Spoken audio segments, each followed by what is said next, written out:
நாமாக தேடி போகும் வரைதான் உறவு, நாமாக தொடர்பு கொள்ளும் வரைதான் உறவு, நாமாக உதவி புரியும் வரைதான் உறவு, நாமாக பணிந்து போகும் வரைதான் உறவு, நாமாக விட்டு கொடுக்கும் வரைதான் உறவு,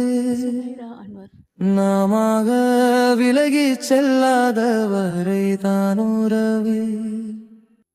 நாமாக சகித்து கொள்ளும் வரைதான் உறவு, நாமாக பொறுத்த கொள்ளும் வரைதான் உறவு, நாமாக பொறுத்த கொள்ளும் வரைதான் உறவு, நாமாக அனுசரித்து போகும் வரை மட்டும்தான் நூலிழையாய் தொடருது